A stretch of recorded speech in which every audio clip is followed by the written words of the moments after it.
Yeah. Okay. Hey everyone, this is Keeping Democracy Alive, episode 3. I'm Rem again, and this is Udi Nir. He's a director from Jaffa. He's worked on 2 movies now, and he's planning on making a third. So if you want to introduce yourself, Udi. And thank you, by the way, for doing this. Thank you for inviting me. Per usual, it's just very short notice, but it worked out, so thank you. Thank you for having me. Yeah, well, as you said, I'm a film director and producer from Tel Aviv, from Jaffa. My first film came out in 2016. I'm working together with my partner, Sagi Bornstein. Our second film came out just a couple of months ago. And we're now working on the third, the fourth, and hopefully the fifth. You're working on the 3rd, 4th, and 5th right now, or you're working? Hopefully, yeah. We're trying to go in a few different directions. Okay. How is that happening with coronavirus? Like a stall on the whole production process, or? It is a bit of a setback, but not entirely, because one of the films that we're working on now and is actually taking shape already, and it's probably going to come out by the early months of 2021, is about the coronavirus. So it's a project that started rolling only when we went into lockdown here and the whole crisis started to come into effect. It's actually not a film so much about Israel. It's a sort of a global project that looks at coronavirus through YouTube clips. We have a thing for YouTube clips. That was also our first film. We like working with found footage, and especially with footage that private people uploaded to YouTube rather than professionally shot material. Mm-hmm. So we're making a film about coronavirus that's based on these kind of materials. And then the other projects that we're doing, they're a bit more tricky to make during coronavirus, but the lockdown in Israel has already started to lift up pretty much by now. So it's easier to go out and shoot again. We went out this week for the first time. This is my introduction to you pretty much too. What's your background in filmmaking? I didn't really have a background in filmmaking before I met Sagi, my partner.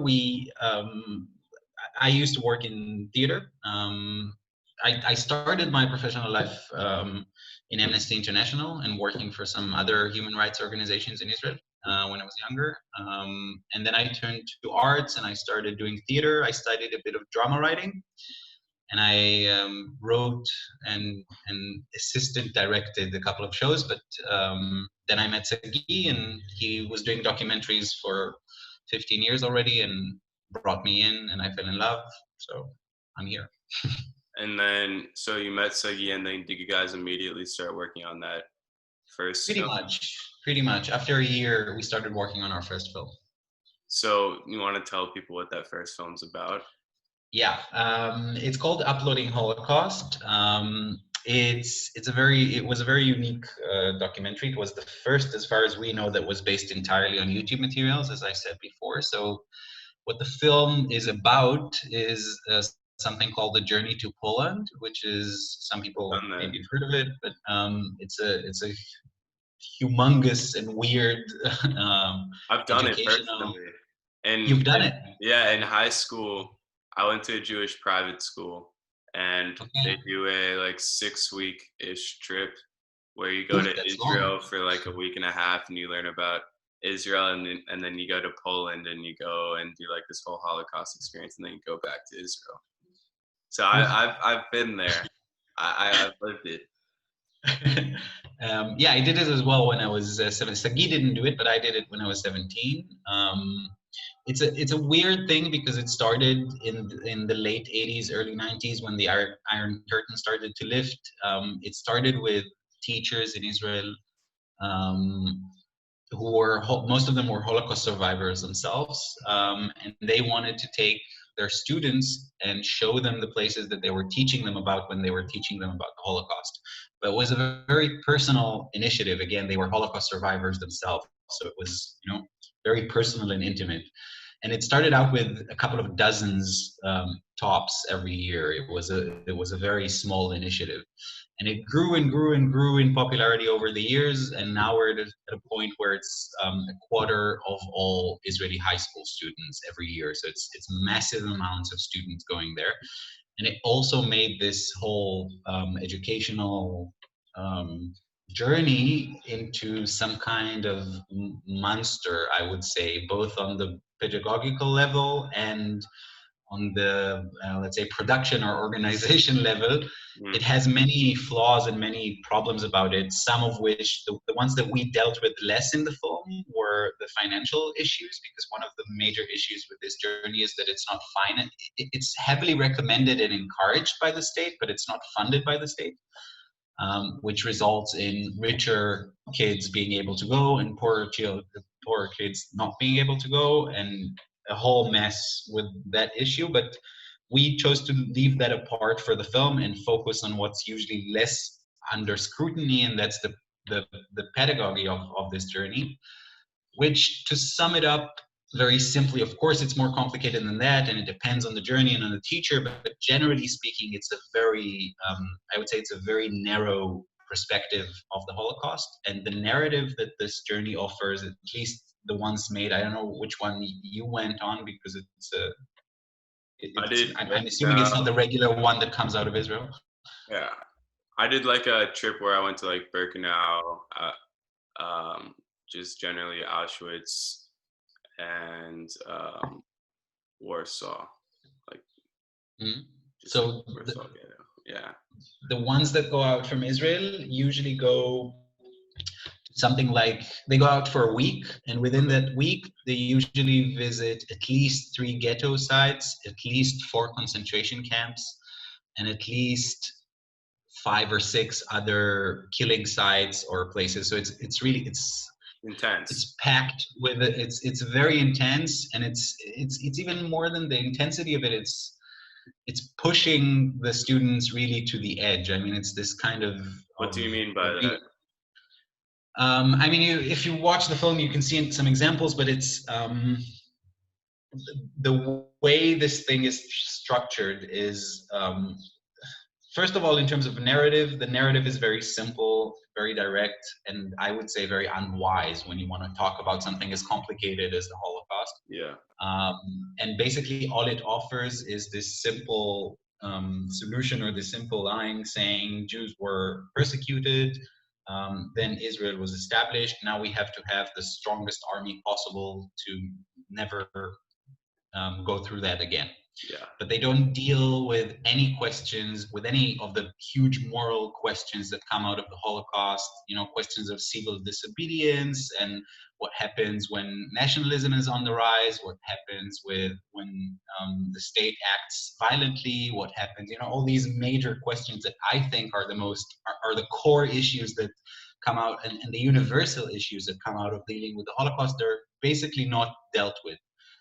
It's a very narrow Jewish Israeli perspective, very nationalistic, very militaristic. They would, in several points during the journey, they would very explicitly tell the students that the outcome of everything you're learning at the moment is that you have to go to the army.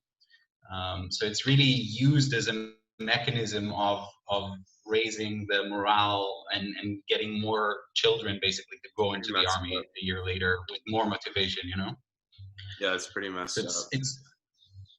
So it's weird in that respect. And also on the more emotional level, I would say, and that's something that I knew it a little bit because I went through it as well when I was 17, but we were still shocked to see how severe it is these days. The teachers do not hesitate to push the children emotionally in ways that we found very alarming, and many people who watched the film found it alarming as well. They would take students to a killing site in Poland and give them pictures of, or light candles around them and give them pictures of some children who died there, and then ask them to imagine that it was their young brother. And we have some videos in the film where you really see the teacher, pushing a child, going like instructing the student to imagine that it's their young brother or sister, and sort of pushing them until they cry. It seems that the only objective or the only goal that students have when they go there is to cry. And there's a lot of testimonials also in the film by students, and that's something I remember myself as well, talking about how they feel they're broken, or that something's wrong with them because it's the 4th or 5th day into the journey already and they haven't cried hysterically yet. So emotionally speaking, it's a very weird experience, and it doesn't make much sense educationally, to me anyways. I think to a lot of people in Israel by now. I'm gonna quickly try and share my screen. I haven't done this yet, but I want to ask you about what went into making this. Can you see it? Yeah, the image. Yeah, I wonder if that's getting recorded or not. Yeah, so what went into the production of the image for uploading, which is, by the way, if for people listening, the title of the movie. Yeah, if I haven't mentioned that, then just to be clear again, what we did was we didn't shoot any of the students going on the journey. We started out normally shooting them, but after a couple of weeks, we looked online for some background material, and we found that there's already, by then it was 10,000 clips. Now it's 30,000 clips by now on YouTube, that students and teachers and parents uploaded to YouTube after coming back from the journey, because the Ministry of Education in Israel encourages them to do so. Okay. So there's a lot of footage, and people are also retroactively uploading their material. So you have material from before YouTube existed, from the early 90s, when people took VHS cameras and went on these journeys. So we really had a fascinating scope of time and sources of material to look into this journey through. And this image that you're seeing now was basically the only thing that we sort of created for the film, because the rest was found footage from YouTube that we just downloaded and worked with and edited. But we did feel that we need, especially for the poster of the film and in general, we needed some kind of an image that would somehow simplify some of the things that go that happen or that pop up during the journey in one sort of image. And what we did here is we worked with an illustrator who together with her, we chose certain objects that we see during the journey in many of the different clips. So some things that we see always reoccur from journey to journey. And then she illustrated those, and we added the image of the girl in the middle, which we actually took from that's based on a shot from one of the clips from YouTube. What we see there is a very common image. It's a girl wearing sort of a shirt with a Star of David. They sometimes have that as a like they give you these sweatshirts when you go on the journey, and many times they will have some kind of symbolism like the yellow star. And she's wearing an Israeli flag, like a hood in a way, like a cape, or which is very common. Very common. Yeah, it's weird. You see like dozens of kids walking around with these like Israeli flag capes. It's a little weirder when you're there with an American school and kids are doing the same thing. Yeah. We found it incredible that like the locals, the Poles who live, because they go like this not only in the concentration camps, but you'll find them like this also, in town squares, walking through old ghettos or stuff like that. So sometimes you see in the videos that there are like Poles living in this square, and there's like young people sitting on their balcony, and all of a sudden there's like a bus of 30 students with Israeli flag capes walking around the town square. Like it looks really weird. What is that? Yeah. What's going on? So, and she's just taking a selfie, which for us was a kind of, there's nothing wrong per se with taking a selfie in a concentration camp, as far as I'm concerned, but this entire image of, wearing the yellow star and the flag on your back, and then taking a selfie and all of that in the middle of a concentration camp, it looked like like the essence of certain things in this journey. Yeah. And the objects around are, again, things you would find during the journey. So it's from small things like prayer books, or sunglasses, or I don't know, headphones, the stuff that you would have in your bag, to the more iconic parts of the in the outpost. yeah. And then you There's have like in Birkenau, the bottom left, that Majdanek, yeah, that's the Majdanek, Majdanek excuse me. Ash Mountain. Yeah, that was Yeah. intense when I went there. That was intense. Yeah, everybody remembers. That's the place where most people break down and cry if they haven't yet. That's like the final straw. That was intense. So what was your like main, like when someone finishes watching that movie? I know, was that one? No, Golda was what was in the film festival, right? In the Jewish film. In Atlanta, yeah. Okay, so what was your like with your first movie? Obviously, it was a big deal, but what did you want people to like walk away from with it? We definitely felt that this journey is a microcosmos of many troubling processes that are going through in Israeli society. Again, rising levels of nationalism, of militarism, narrowing of the discourse to very simple, I would say simplified ideas of reality and of history. And that reflects really strongly through the journey. So we wanted to sort of bring that up to the surface. I would say from our experience so far, I would say that outside of Israel, when we screened the film abroad, it definitely provoked that kind of response, or people definitely saw that level of critique in the film. In Israel, it was interesting to see. It really depends on the audience. So I would say it was about 50-50. 50% of the people who saw the film, their reactions indicated that they found the journey to be disturbing, and they think it needs to change or to be abolished altogether, and that it's a twisted way of dealing with the Holocaust and we should rethink it. Yeah. Which is what we personally feel. The other half of people just saw it and said, oh, it's very moving the way that young kids are connecting to the Holocaust. We never have absolute control of that when, as filmmakers. I mean, it always depends on the audience, what they take out of a film. But it was interesting to see how in Israel it was about 50-50. In Germany, the film was an Israeli-German co-production. In Germany, it was, I would say, the other way around from the rest of the world. So they almost didn't see the criticism at all. I'm not sure if it's because they didn't see the criticism or because that already has to do with the German baggage of the Holocaust. They are afraid, I think, they would be afraid to admit that they saw any criticism, because for them, criticizing anything that has to do with the way Israelis or Jews remember the Holocaust is out of reach in a way, or out of the consensus, which is understandable, but still, I don't think it reflects what they really felt. But it was interesting to see how in every place it was a completely different reaction. Yeah.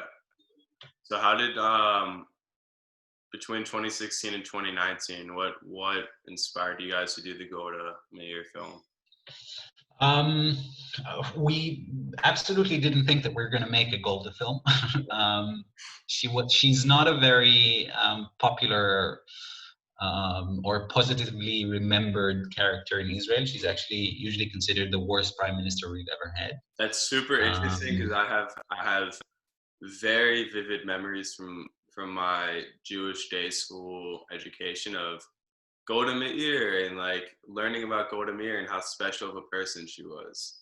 Yeah, and she's very, very popular in the US, especially among American Jews, and she's also very popular in other parts of the world. I remember we went to I don't remember where it was, but somewhere in Asia, and we saw there was a museum of leaders, never mind, but she was like one of the dominant figures. I mean, she's a very well-known character throughout the world, way more than I would say she is in Israel in a way. Of course, everybody knows her, but people don't tend to positively remember her or to think of her in a good way. That has to do with two major issues. One was the Yom Kippur War, which she was in a way in charge of as a prime minister, and was considered a big military and strategic failure. So that was accredited to her. To some respect, unjustly, I would say, because it's a long story. You can get into it if you want, but it has to do a lot, I think, with the fact that she was a woman, and it was easier to blame a military loss on her rather on the generals that actually instructed her to act like she did, and were, of course, all men and revered military generals. That's one issue, the war. The other issue that really stained her name in Israel, I would say more justly, was the whole story of the Black Panthers, which I don't think many people know about this, but there was a very strong Black Panthers movement in Israel in the early 70s. They had nothing directly to do with the American Black Panthers, but but they took on the name, and they were inspired by the Black Panthers in the States. Basically, it was a group of Mizrahi Jews, so Jews from Eastern countries, from Muslim countries, who immigrated to Israel and were given very bad conditions of housing and welfare and support in comparison to the Jews who came from Europe. And they were excluded from the public discourse for many years, and there was a great deal of racism and patronizing and so on. And that bubbled up under the surface from the 50s to the 70s, and it really broke out when Golda was in power in the 70s, in a series of growingly more aggressive and more violent demonstrations in Jerusalem and then across the country. And Golda really mishandled that protest, and most of all, she mishandled her communications with the protest leaders, with the leaders of the Black Panthers. She was very patronizing towards them, and did not really agree to discuss any of their demands seriously. And they enjoyed widespread public support at the time. And that ended up somehow really, chasing her back, I would say, till the end of her life, as this, she became the poster girl of the old Eurocentric Jewish elite in Israel. She came after Eshkol, correct?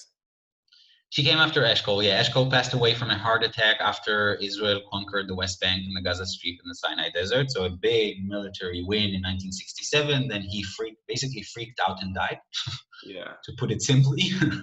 He was deeply concerned with what we're going to do with these territories. He wasn't one of those who thought that we should keep them, but he didn't really know what else to do with them at the moment, who to give them back to, and how in a way that will serve Israel's interests. And he basically passed away shortly after that. And Golda came into power as a kind of compromise. She wasn't intended, she was already retired at the time. She's already been, by that point, labor minister and later foreign minister, a very successful foreign minister, very popular one. And she enjoyed widespread support, but nobody thought that she's going to be prime minister. And then there was a quarrel within the ruling party. You have to keep in mind that back then Israel was basically a one-party system. I mean, it was a multi-party system, but it was only the Labour Party that ruled the country until 1977.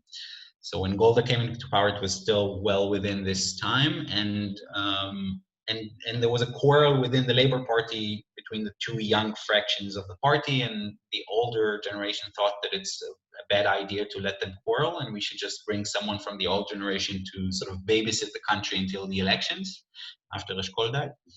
And Golda was brought in, and then a few months later, when the election came close, after she babysitted the country for a couple of months and basically didn't do anything major, no changes from the last government, no new policies, she just kept going.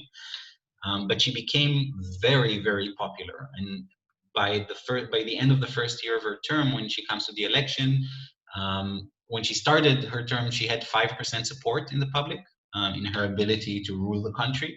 And in the elections, first of all, she gets the mandate to go for the elections, which nobody expected. And then she wins the elections, and she wins 56 seats of the Knesset, which is almost 50%. And that's unmatched until today for one party. So she got the best result ever for an Israeli prime minister in the elections. So she was very, very... What changed? I think that at that time people were amazed by this image of, after she became prime minister, she also became an international hit, I would Yeah. say, because it was a classic or remarkable story of, this 70-something-year-old woman who is now governing a 20-something-year-old state. She was this Jewish mother type in a Yeah. way, Yeah. with this Yiddish accent, and she had great English because she started her life in her early years were spent in the U.S. So she had a lot of good attributes, and by then she still didn't do any mistakes or any major choices. Basically, she just kept everything as it was, and at the time in Israel, everything for most Israelis, it seemed that everything is pretty great. I mean, we just won a big war. We have lots of territory. We're as safe as we ever was. Why change? Why change government now? Yeah. So I think it was part of that wave. But and she actually went on to win the next election 4 years after that. But shortly after that, she already had to resign from public pressure. So, and that was just after the war, the '73 war. That was really the last straw. Or that's where she broke. Have any other movies talked about the Black Panther movement in Israel, or is There have been a couple. There was a great movie a couple of years ago, a pretty old one, I think by now. It should be about 20 years old. The film. It's called "Have You Heard About the Black Panthers?" And it was actually made by one of the Black Panthers who later became a filmmaker. It's an old style documentary, but it's I would say it's very good. And there's been a couple of mentionings of this story, but no, nothing major in the last years. We actually, at a certain point, we really wanted to, after Golda, to make a film just about the Black Panthers, but so far there are other pressing projects. yeah? So what was But your it's a fascinating story. yeah, yeah? My oldest brother Maxwell is actually dating a Israeli, or yeah, she was born in Israel, and her dad is a Mizrahi Jew, and she's a Mizrahi Jew. I guess she considers herself. She'll probably watch this and correct me if I'm wrong, but yeah, my very minimal understanding of Israeli politics is that Mizrahi Jews are very much mistreated in general, and they're very much looked down upon by Ashkenazi Jews. So Yeah. I mean, definitely, it changed in many, many ways. And first of all, I would say because of lots of layers of integration, some positive, some negative, because they really deleted the heritage and so on of never mind, long story. But the yeah, point being that it changed a lot through the years. And I mean, many people like me and like Sagi, my partner, are mixed children by now. So one of our parents is Mizrahi, one is Ashkenazi, and that's very, very common by now. It wasn't common in the beginning, so it's really, there's a whole generation where I think this issue is slightly less dominant. But of course, it's still, the discrimination still exists and the gaps still exist. And it's a little bit like with the African American community in the US, where you can see gaps in all walks of life. You can see that more Mizrahi people will be in jail in comparison to their part of the population. Less of them will have access to university. Most of them will be paid less eventually because of the professions they'll have to choose. So it's a whole mechanism um, of discrimination. yeah, It used to be institutionalized. So it used to be. I mean, if you look at quotes from Ben Gurion or from Golda or from other people of the time, sometimes it's hard to believe that they actually said it.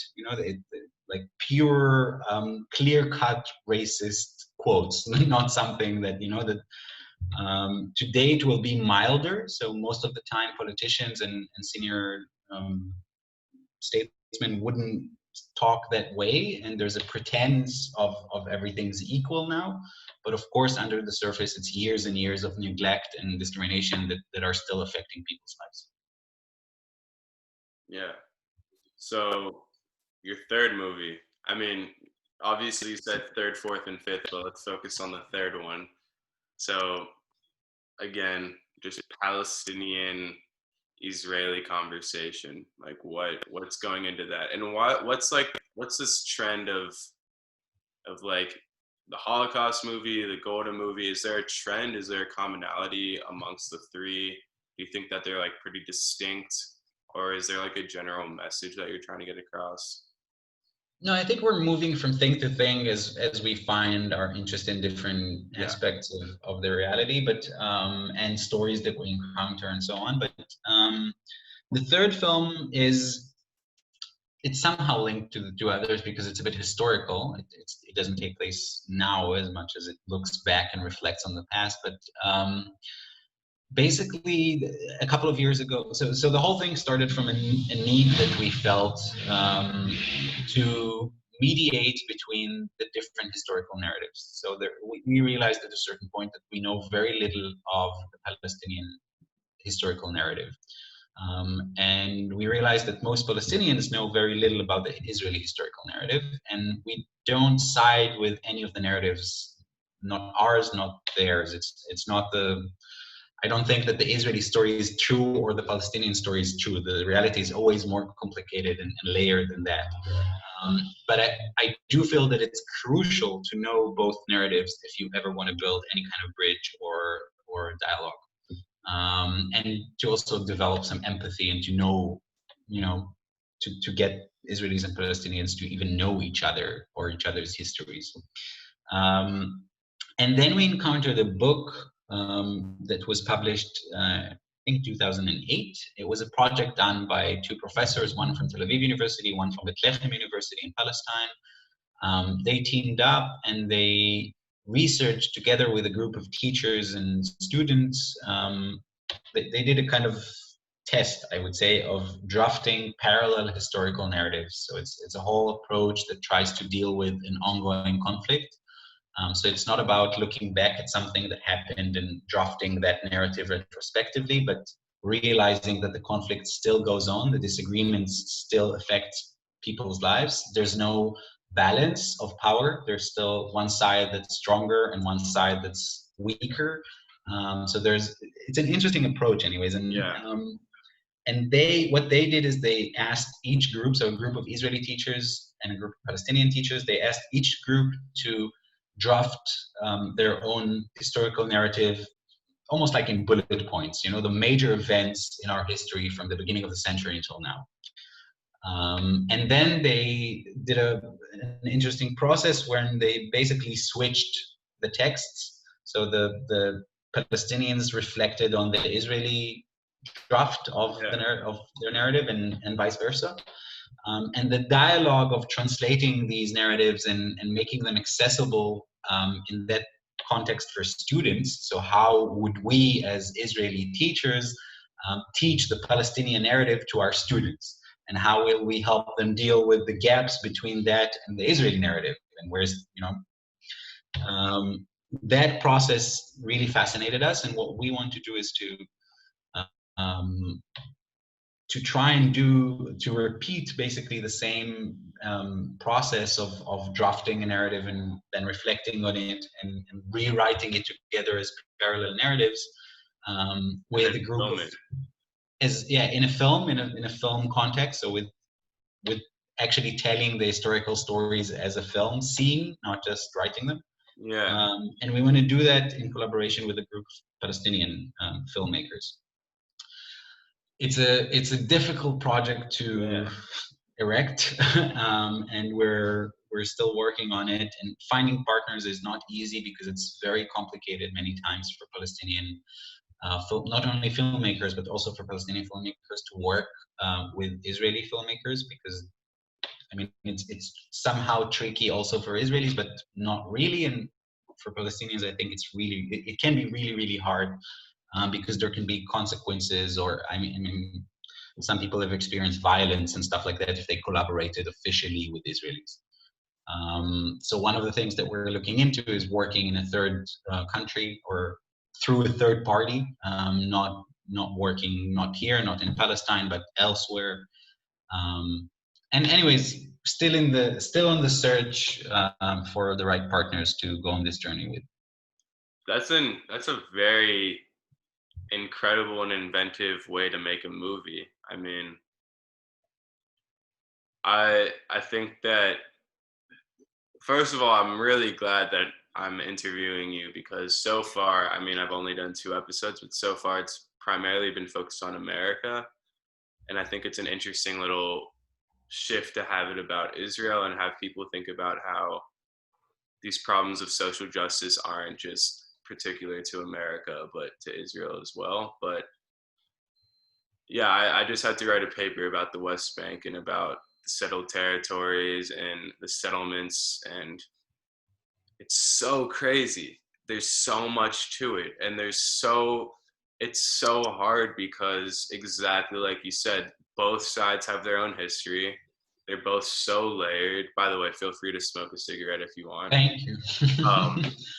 It's just so layered, and it's so, yeah, and both sides. It's not like you were mentioning the Palestinians producers having issues potentially with violence or with threats or whatever, but I would be very surprised if not necessarily the same level was for you, but like there's definitely going to be some backlash from Israelis to someone like you Yeah. who's trying to like highlight Palestinians in a positive light. Like from what I've learned it's getting harder. It's getting harder to freely discuss these issues in Israel. It used to be. It's getting harder, not easier? Yeah, it's getting harder to discuss Really? these issues. I mean, Israel is going to the right for almost 2 decades now. You know, it's going to the right and to the nationalistic kind of way. We've basically had Trump for 20 years. Yeah. So, I'm gonna withhold from that, but yeah, I mean, but I don't know. I just always, I guess I have like this side of my dad in me where I just am very optimistic and always try and look for like the positive growth that human society is making. But it's shocking to hear that as in the 21st century, it's getting worse than before regarding yeah, Palestinians. And that's yeah. just because of the government, you think? I mean, the government is where I would put most of the blame in anywhere in the world and with anything that's happening. So yeah, but I mean, of course, it soaks down. You know, it's like the way people speak on the street, the level of racism that's acceptable on the street in Israel today is way higher than it was when I was a kid. That's crazy.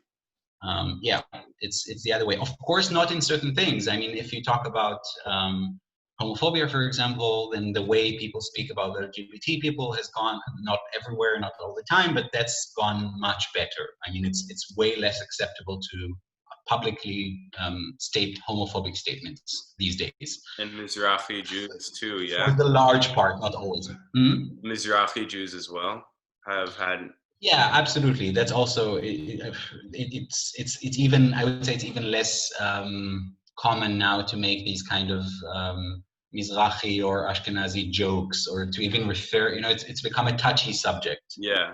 In a good way, I would say. I mean, there's a lot of PC to that, but it comes from it's a good movement. I mean, it changed things for the better for many people. So it's true for Mizrahi Ashkenazi, it's true for LGBT, but it's definitely not true for racism towards Arabs, both Israeli Arabs and Palestinians. And the same goes for African migrants. There's been a large movement of, I mean, a large immigration of refugees and work migrants into Israel in the last decades, and that caused a surge in racism as well. So it's, I mean, the general shift, I would say, is to a negative direction. But I tend to be an optimistic person as well, and I tend to look at the brights, and I still live here. I mean, for a time, I thought that I won't want to live here anymore, and I actually moved to Germany, to Berlin for a while.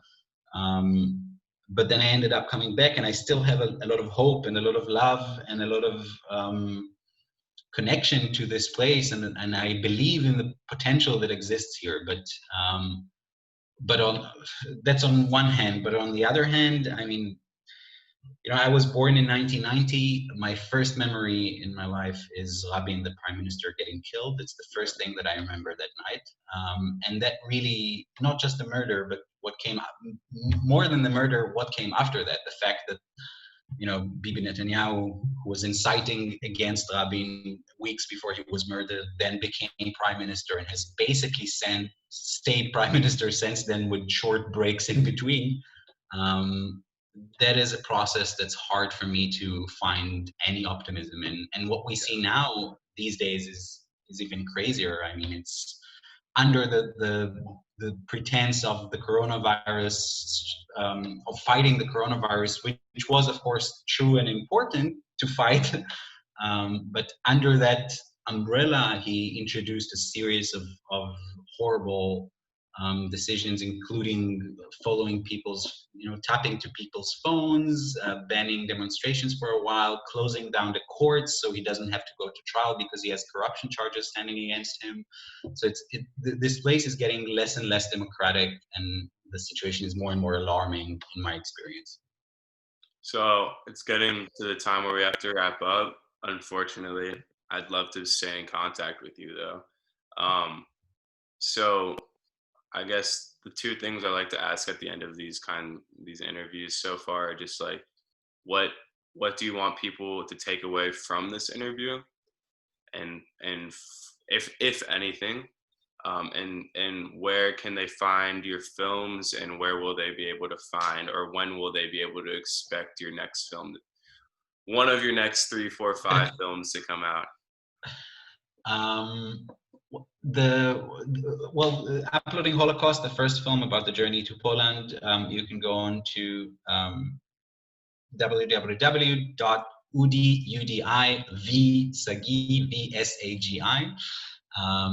Send me that link and I'll put it in the description. I will. That's our website, and you can there's a page for the film, and you can rent the film directly on Vimeo from there. Okay. Golda is a bit more tricky because the film is newer and it's still going around the festival circle. Now with coronavirus, it was planned to go on dozens of festivals across the United States in the next couple of months, but coronavirus changed the plans a little bit. It is on some festivals still, but anyways, look up our website. That's where we update all the screenings and everything, so you can find opportunities to watch Golda there as well.